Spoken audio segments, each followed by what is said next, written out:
terlebih dahulu. Perkenalkan, nama saya Niko Mangrate Trisna Dewi. Di sini saya mahasiswa dari Poltekkes Karya Husada, Prodi D3 Kebidanan. Baik, di sini saya akan memberikan materi yaitu mengenai stop korupsi. Baik, di sini kita mulai untuk materi yang pertama, yaitu mengenai pengertian dari korupsi. Apakah ibu-ibu semua sudah mengetahui apa itu korupsi? Sudah. Baik, ada yang sudah, ada yang belum ya. Nah, di sini saya izin menjelaskan apa itu korupsi. Nah, kata korupsi menurut Kamus Besar Bahasa Indonesia berarti penyelewengan atau penggelapan uang negara atau perusahaan dan sebagainya untuk keuntungan pribadi atau orang lain. Perbuatan korupsi selalu mengandung unsur penyelewengan atau dishonest atau ketidakjujuran. Nah, sesuai dengan Undang-Undang Nomor 28 Tahun 1999 tentang penyelenggaraan negara yang bersih dan bebas korupsi serta kolusi dan nepotisme, disebutkan bahwa korupsi adalah tindak pidana sebagaimana dimaksud dalam ketentuan peraturan perundang-undangan yang mengatur tentang pidana korupsi. Di sini yaitu korupsi yaitu dapat merugikan diri sendiri, orang lain, negara. Begitu ya ibu-ibu semuanya. Ya. Jadi kita lanjut materi yang kedua. Nah, materi yang kedua di sini ada dampak korupsi. Yang pertama dampaknya yaitu mengurangi kepercayaan publik. Nah, di sini misalkan pada suatu pemerintahan terdapat anggota yang melakukan korupsi. Nah, nanti pemerintahan tersebut akan memberikan dampak yang sangat buruk atas kepercayaan masyarakat begitu. Kedua, di sini ada menghambat pembangunan. Menghambat pembangunan di sini dapat berupa tidak masuknya dana pada pembangunan, misalkan sekolah yang masuk daerah pedalaman, kemudian jalan-jalan. Kan di sini masih banyak kasus jalan yang belum diperbaiki secara merata begitu ya ibu-ibu. Nah, lanjut di sini yang ketiga ada merugikan keuangan negara. Nah, di sini dapat merugikan keuangan negara karena korupsi bagi negara sangat memberi dampak yang negatif karena kita akan memberikan hutang kepada negara. Nah, hutang tersebut akan dibayarkan oleh masyarakat begitu. Lanjut yang keempat ada menciptakan ketidakadilan sosial. Nah, ketidakadilan sosial di sini adanya pembagian seperti dana untuk pembangunan seperti pembangunan balai desa itu tidak menyeluruh begitu ya ibu semuanya. Nah, di sini saya lanjut untuk materi berikutnya. Nah, di sini bentuk-bentuk dari korupsi. Nah, bentuk dari korupsi ini saya bagi menjadi dua, yaitu penyuapan dan gratifikasi. Nah, penyuapan di sini yaitu memberikan atau menerima uang, barang, atau jasa untuk memengaruhi suatu keputusan. Misalkan di sini saya contoh, kita mempercepat proses pembuatan SIM. Nah, pasti di situ kita akan mencari calo untuk mempercepat proses pembuatan SIM. Atau kita sedang mencari pekerjaan. Nah, kita akan mencari calo juga untuk supaya kita diterima lebih cepat. Lanjut di sini ada gratifikasi. Gratifikasi ini merupakan penerimaan hadiah atau fasilitas karena jabatan seseorang yang dapat memengaruhi integritas. Seperti misalkan suatu pejabat mendapatkan sebuah rumah jabatan beserta mobil, beserta fasilitas lainnya.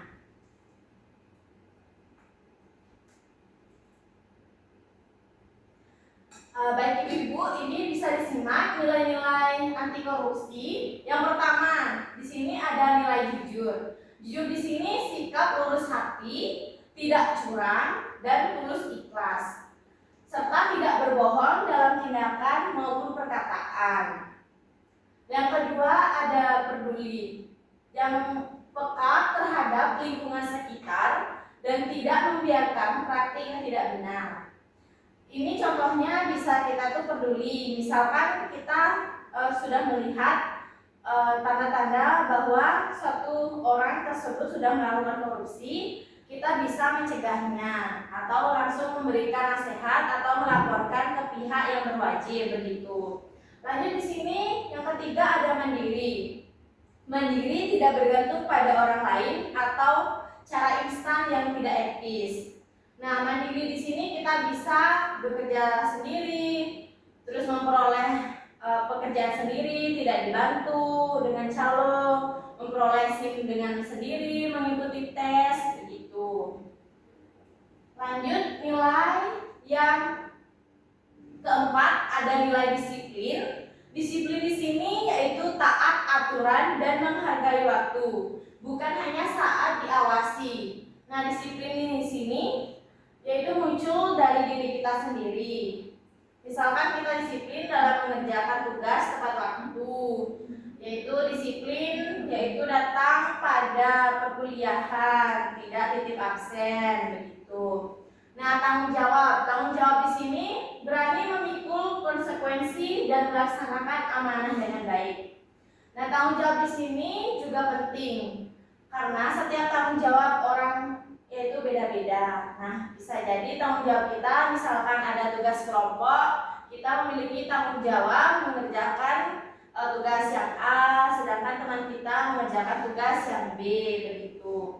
Selanjutnya ada kerja keras, sungguh-sungguh tidak malas dan tidak mencari jalan pintas yang menyimpang.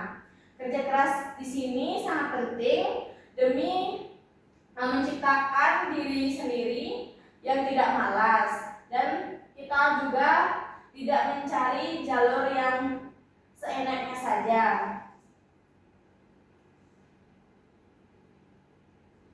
Lanjut di sini ada nilai anti korupsi yaitu kesederhanaan. Hidup sederhana dan tidak berlebihan dan tidak memaksakan diri, yaitu tidak mengikuti trending, yaitu trending seperti si A mempunyai tas branded, jadi kita tidak wajib tidak mengikuti seperti itu. Misalkan si B mempunyai mobil yang mewah gitu, jadi kita tidak perlu mengikuti seperti yang dipunyai oleh orang lain. Nah, berani di sini yaitu berani menolak dan melaporkan tindakan koruptif. Yang seperti saya contohkan tadi, kita berani melaporkan orang yang sudah melakukan tindak korupsi itu kepada pihak yang berwajib atau kita sendiri yang harus menghentikannya. Lanjut di sini adil. Adil di sini yaitu memperlakukan semua pihak secara setara dan tidak memihak. Kita harus bersikap adil agar tidak ada kesenjangan. Begitu ya, Ibu.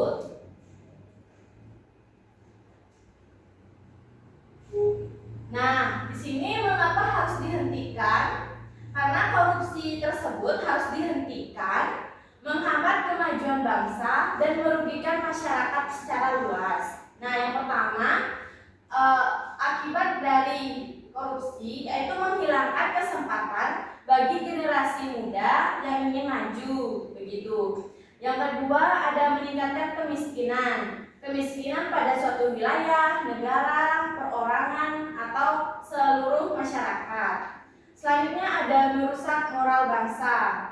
Yang terakhir ada menghambat kemajuan negara kita, yaitu negara Indonesia.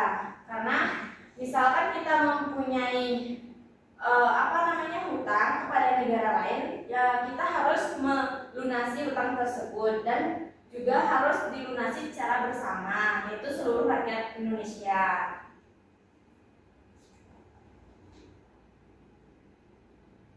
Lanjut di sini ada peran individu atau diri kita sendiri. Nah, setiap orang memiliki peran penting dalam upaya pemberantasan korupsi.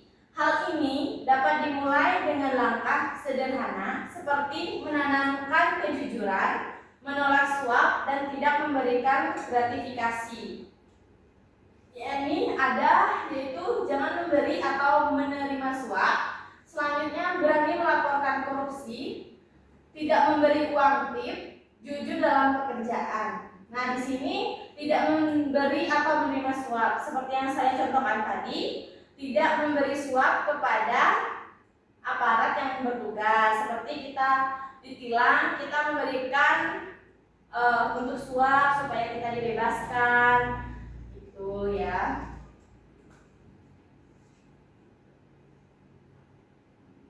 Nah, ada peran KPK dalam pemberantasan korupsi.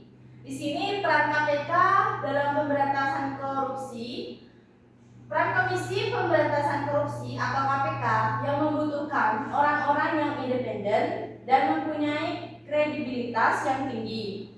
Biasanya ditaruh dalam bagian penyelidik, penyidikan, serta penuntutan.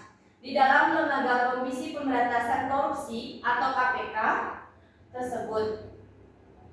Dalam proses penyelidikan, penyidik, dan penuntutan adalah suatu proses yang memang diperlukan kehati-hatian dalam melakukan segala tindakan dalam rangka untuk melakukan tugas yang diberikan oleh Undang-Undang Nomor 30 Tahun 2002 tentang Komisi Pemberantasan Tindak Pidana Korupsi.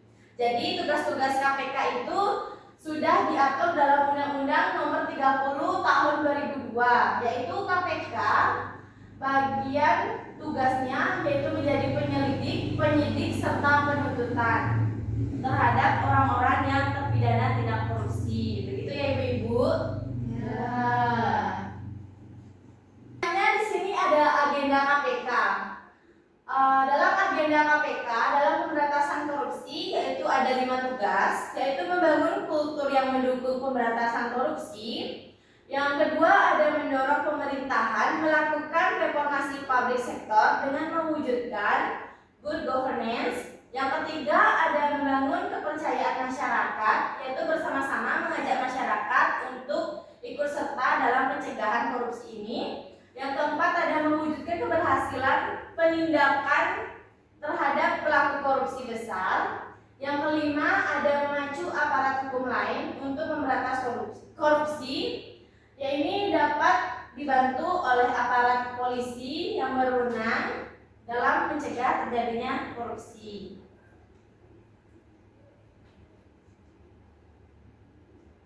Nah, di sini saya ada 2 contoh korupsi yang pernah terjadi di Indonesia. Yang pertama kasus EKTP.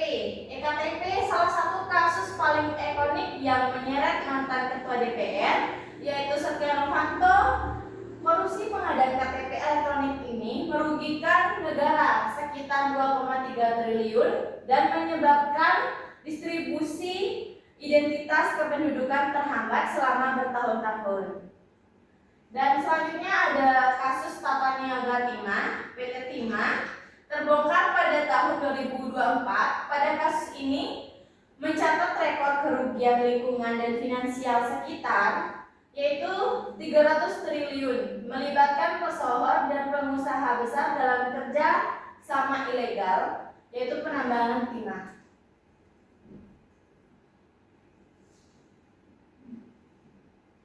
Itu korupsi tidak dapat diberantas oleh pemerintah atau lembaga hukum. Diperlukan dukungan seluruh masyarakat, setiap individu, komunitas, dan lembaga harus bersatu untuk menolak budaya suap, menjunjung tinggi kejujuran, serta menentang praktik curang. Bersama-sama kita menciptakan kekuatan besar untuk membangun bangsa yang bersih, adil, dan sejahtera.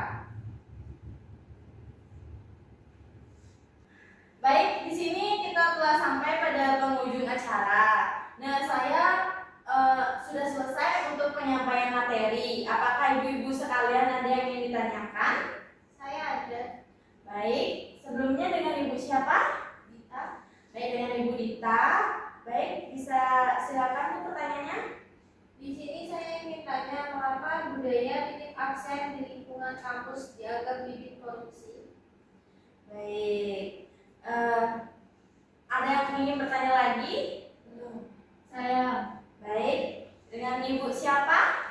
Ibu Anissa. Baik, dengan Ibu Anissa. Pertanyaan anak tentang anti korupsi. Baik, di sini saya terima kasih. Di sini saya izin menjawab dulu ya pertanyaan dari Ibu Dita.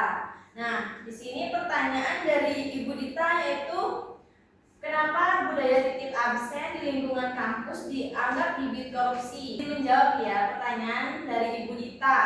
Nah, Ibu Dita di sini menanyakan mengapa budaya titip absen di lingkungan kampus dianggap bibit korupsi. Baik, jawaban dari saya, karena tindakan tersebut mengandung unsur ketidakjujuran atau manipulasi data. Korupsi besar selalu dimulai dari pudarnya nilai kejujuran pada hal-hal kecil. Titip absen melalui seorang untuk mendapatkan hak atau status hadir tanpa melaksanakan kewajiban atau hadir secara fisik yang merupakan prinsip dasar perilaku korupsi. Baik, apakah sudah menjawab dari pertanyaan tersebut Ibu Dita? Sudah. Baik, jika sudah, saya lanjut untuk menjawab pertanyaan Ibu Anissa ya. Di sini Ibu Anissa bertanya, bagaimana cara mengajarkan anak tentang anti korupsi?